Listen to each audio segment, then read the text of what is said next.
Și tu faci la fel, nu-i așa? Când pleci de acasă sau când vine seara, încui ușa de 2 ori ca să fii mai liniștit. E un gest simplu, care ne oferă siguranță.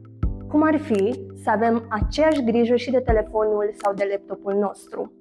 Acolo ținem mesaje, fotografii, parole, chiar și date bancare. Nu merită și ele să aibă 2 încuietori, la fel ca ușa de la intrare? Astăzi vorbim despre 2 lucruri foarte importante: autentificarea cu 2 factori și managerul de parole. 2 încuietori digitale care vă protejează pozele, mesajele, banii și liniștea. Autentificarea în 2 pași funcționează exact ca 2 încuietori la ușa casei. Prima încuietoare este parola ta, a doua este un cod primit pe telefon. Doar tu ai acces la cod, așa că nimeni nu poate intra în contul tău fără el. Uite exact cum funcționează pas cu pas. Deschizi aplicația Facebook. Găsește butonul meniu în partea de sus a aplicației. Apasă butonul Setări.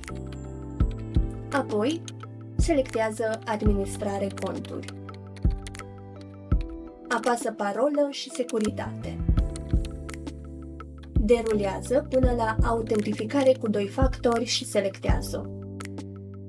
Dacă e cazul, alege contul pentru care selectezi autentificarea cu 2 factori. Vei observa că pentru siguranța ta e necesar să introduci parola contului. Fă acest lucru. Vei primi un cod de securitate pe adresa de e-mail cu care te-ai conectat la contul de Facebook. Introdu acel cod în spațiul apărut pe ecran. Alege apoi metoda de securitate pe care vrei să o utilizezi. Cele mai folosite sunt SMS pe numărul tău de telefon, simplu și potrivit pentru oricine, WhatsApp, în cazul în care folosești această aplicație, sau cea mai recomandată variantă, o aplicație de autentificare, cum ar fi Google Authenticator. Dacă mergi pe varianta cu Google Authenticator, lucrurile sunt foarte simple. O descarci gratuit din magazinul de aplicații, o deschizi, apoi, dacă te conectezi de pe un calculator, Facebook îți adată un pătrățel cu un cod QR pe care îl scanezi cu telefonul. Dacă ești de pe telefon, atunci vei copia un link. Din acel moment, codurile de acces vor apărea direct în aplicație. Când vrei să intri pe Facebook, scrii parola, ca de obicei, apoi deschizi Google Authenticator, iei codul care se vede pe ecran și îl introduci în Facebook ca să te conectezi în siguranță. Codul se schimbă singur din câteva în câteva secunde, motiv pentru care metoda aceasta este atât de sigură. Cu autentificarea în 2 pași, datele tale sunt protejate, pozele și mesajele sunt în siguranță, nimeni nu îți poate lua contul doar cu parola. E una dintre cele mai importante măsuri de siguranță pe Facebook. Bun, acum știi cum să pui prima încuietoare serioasă pe Facebook, autentificarea în 2 pași. Dar mai e ceva de care depinde toată siguranța ta online: parola. Pentru că dacă parola e slabă sau ai aceeași parolă peste tot, e ca și cum ai închide ușa cu 2 încuietori, dar ai lăsat cheia sub preș. Și hai să fim sinceri, cine poate ține minte câte o parolă diferită pentru Facebook, pentru e-mail, pentru bancă și pentru toate celelalte aplicații? De aici încolo intră în scenă ajutorul nostru, managerul de parole. El ține minte totul în locul tău, ca un seiu digital în care îți păstrezi toate cheile. Când folosești managerul de parole, tu trebuie să ții minte un singur lucru: parola principală. Restul sunt păstrate automat de managerul de parole în siguranță. Există mai multe opțiuni pe care foarte mulți oameni le folosesc deja.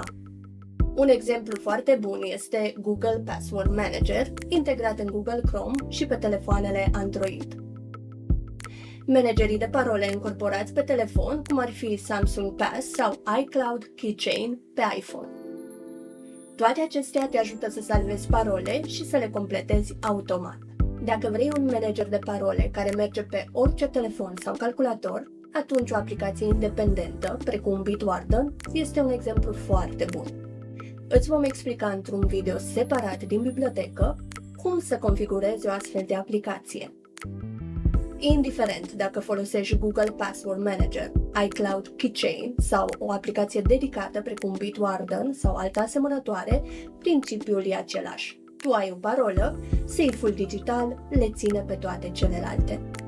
Dar e important să ții minte câteva reguli simple. Nu spune nimănui parola principală sau codurile de autentificare, cu atât mai mult necunoscuților de pe internet, dar nici în cazul prietenilor. Aceștia își pot recupera un cont pierdut doar cu e-mailul propriu. În niciun caz nu îi poți ajuta tu cu un cod primit pe e-mailul tău. Este doar un hacker care îți știe e-mailul și dorește să treacă de autentificarea în 2 factori pentru a-ți fura și ție contul. 2. Alege o parolă ușor de ținut minte, dar puternică. Și 3. Dacă poți, activează și autentificarea cu 2 factori. Știu, tehnologia pare complicată uneori, dar cu pași mici și clari devine un loc sigur în care te poți bucura de poze, mesaje și oameni dragi fără griji. Autentificarea cu 2 factori și managerul de parole nu sunt doar setări, sunt obiceiuri care îți protejează liniștea. Le faci odată și ele au grijă de tine mult timp, atâta vreme cât nu oferi codurile de siguranță sau parola nimănui. Așa că ia-ți câteva minute, pune aceste 2 încuietori digitale și bucură-te de internet exact cum meriți, în siguranță, cu încredere și fără stres.